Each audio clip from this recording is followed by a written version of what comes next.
Hello friend, welcome back to my YouTube channel Pankaj Sharma Blog. কেইদিন পিছত আমাৰ লক্ষ্মী পূজা দেখিছে আমি লক্ষ্মীক আদৰি আনিব লাগে আমি আদৰি আনিম শুক্ৰবাৰ 30 অক্টোবৰ তেছক এয়া হৈছে আমাৰ ধাননি পথাৰ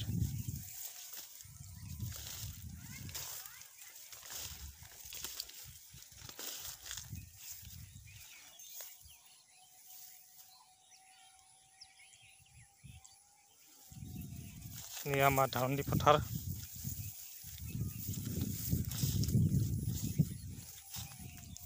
সিমান এটা ভাল নহল ধানখিনি তথাপিও আৰু কোনো ৰকম চলিব পৰা হ'ব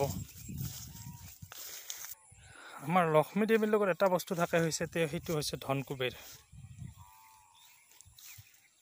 ধনকুবেৰক আমি পূজা কৰিব লাগে লক্ষ্মী দেৱীক পূজা কৰিব লাগে চাওক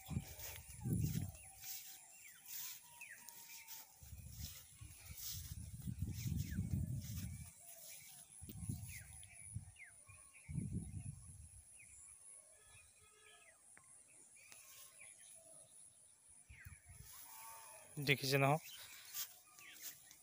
চাওক মই এইখিনিতে দুটামান কথা কৈ লওঁ যেতিয়া আমাৰ শুক্ৰবাৰে লক্ষ্মী পূজা হয় আমি লক্ষ্মী পূজাৰ সময়ত আমি কিছুমান কাম কৰিব লাগে আৰু কিছুমান কাম কৰিব নালাগে যেনেকৈ সন্ধিয়া সময়খিনিত আমি লক্ষ্মীক চাকি বন্তি জ্বলাই ধূপ দীপ জ্বলাই নৈবেদ্য দি কিনে আমি পূজা অৰ্চনা কৰিব লাগে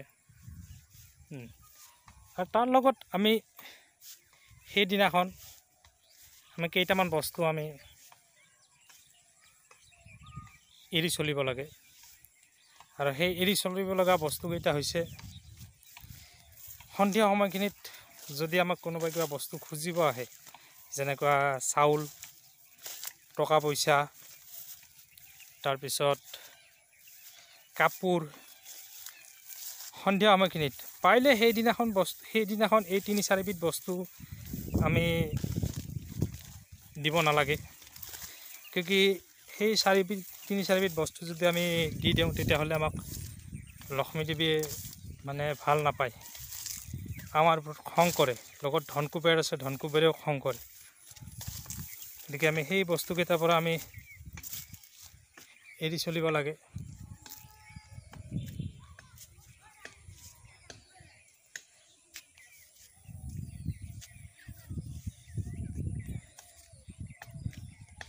যদি আমি এৰি চলোঁ তেতিয়াহ'লে নিশ্চয় আমাক লক্ষ্মী দেৱীয়ে যিটো মানস কৰোঁ সেইটো আমাক সিদ্ধি কৰিব আৰু যদি এৰি নচলোঁ তেতিয়াহ'লে আমাৰ ওপৰত খং কৰি কিনে আমি যিখিনি পাব লগা বস্তু আমাক সেইখিনিও নিদিব এই চাওক এই ছাগলী কি ধুনীয়াকৈ ঘাঁহ খাই আছে এই বেলেগৰ ছাগলী নহয় আমাৰে ছাগলী হয় পথাৰত লৈ আহিছোঁ অকণমান ঘাঁহ খাবৰ কাৰণে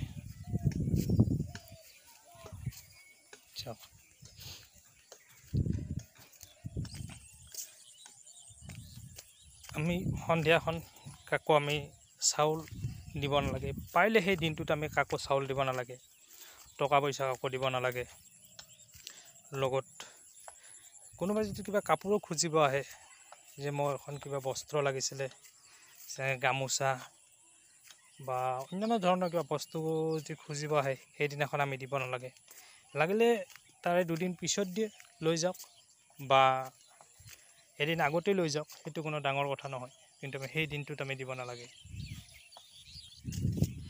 আৰু সেই দিনটোত দিলে লক্ষ্মী দেৱীয়ে আমাৰ ওপৰত বহুত খং কৰে লগতে ধনকুবেৰ আছে তাৰ লগত ধনকুবেৰক মানে আমাক শান্তিত থাকিব নিদিয়ে আৰু লগতে আমাক একেবাৰে যিটো আমি ধনৰ কাৰণে ধনলক্ষ্মীক পূজা কৰোঁ সেইটো সময়ত লগত ধনকুবেৰ থাকি কিনে আমাৰ ধনলক্ষ্মী পূজাত সন্তুষ্ট নহয় আমাৰ পূজাত অসন্তুষ্ট হয় এই বস্তুকেইপদ দিলে আৰু আমি খেতি পথাৰত চাকি দিওঁ সেইদিনা চাকি জ্বলাই কিনে আমি তাৰ পৰা ধানৰ দিল, ধানৰ সি বুলি কয় কিছুমানে দিল বুলি কয়, যিয়ে নহওক এই আমি এখন আগলতি কলপাত কাটি আনি কিনে চাকি বন্তি জ্বলাই এই ধানৰ আগ আমি লৈ যাব লাগে। লৈ নি কিনে আমাৰ ঘৰৰ দুৱাৰমুখত নহ'লে ভঁৰালত আমি বস্তুটো ভালকৈ সেৱা সৎকাৰ কৰি আমি ৰাখি থ'ব লাগে। তেতিয়া আমাক লক্ষ্মী দেৱীয়ে আমাৰ পৰা সন্তুষ্ট হয় আৰু আমাক যিটো মানস কৰোঁ আৰু যেনেধৰণে যিয়ে মানস কৰোঁ আমাক সেইটো সিদ্ধি কৰে। চাওক এইখিনিতে ধান হৈছে, অলপ আগলৈকে গ'লে একেবাৰে বানপানীয়ে মানে বহুত ধান খাই পেলালে। এতিয়া আমাৰো খেতি আছে, লোকৰো খেতি আছে। এইবিলাক চাওক ধান কেনেকুৱা ধানৰ অৱস্থা হৈছে। এইবিলাক কি কৰিব আৰু প্ৰকৃতিৰ নিয়ম, প্ৰকৃতিয়ে যেনেকৈ দিছে, যি ধৰণে দিছে, লক্ষ্মীয়ে আমাক যেনেকৈ যি দিছে আমি সেইখিনিতে সন্তুষ্ট হ'ব লাগিব। আমি বেছিকৈ আশা কৰিলেতো নহ'ব, বেছিকৈ আশা কৰিলে আমাৰ নিজৰে ক্ষতি হয়, লোভ কৰিলে আমাৰ নিজৰে পাপ হয়। গতিকে যি কি নহওক আমি লোভ কৰিব নালাগে। এটা কথা আছে, লোভে পাপ, পাপে মৃত্যু। বেছি লোভ কৰিলে আমাৰ পাপ হয়, বেছি পাপ কৰিলে আমাৰ মৃত্যু হয়।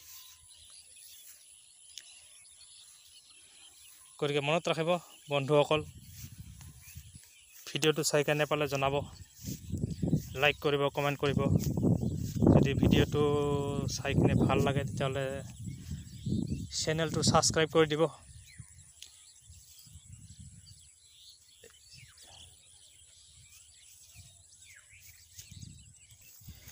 কিন্তু ভুলবশতঃ সেইকেইটা বস্তু যেন আপোনালোকে ঘৰৰ পৰা আনি দিয়ে আৰু মনত ৰাখিব। আৰু যদি আমি পাৰোঁ, যদি এটা বস্তু আমি মনে মনে ঘৰৰে বস্তু, ঘৰৰ পৰাই মানে মনে মনে লৈ গৈ কিনে মুদ্ৰা, 1 টকীয়া হওক, 2 টকীয়া হওক, 5 টকীয়া হওক, 10 টকীয়া হওক, যিকোনো মুদ্ৰা এটা আমি ঘৰৰ পৰা ওলাই লৈ আহি কিনে আমাৰ তুলসী গছজোপা যে আছে সেই গছজোপাৰ তলত আমি তাত তলত ৰাখি থ'ব লাগে।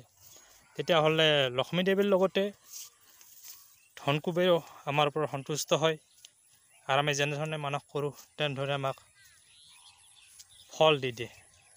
গতিকে এটা সৰু ভিডিঅ' আছিল, ভিডিঅ'টো এইখিনিতে এৰিলোঁ। আপোনালোকক কিছুমান খেতি হেৰিও দেখিলোঁ। আজি ফেচটো দেখুওৱা নাই, অকল পথাৰবিলাকেই দেখুৱাইছোঁ, ধান খেতি দেখিছোঁ। এইবিলাক ধান খেতিত ধান ওলোৱাই নাই।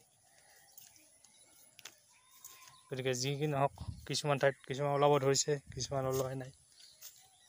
যি কি নহওক আজিলৈকে এৰিছোঁ। ধন্যবাদ, বাই বাই।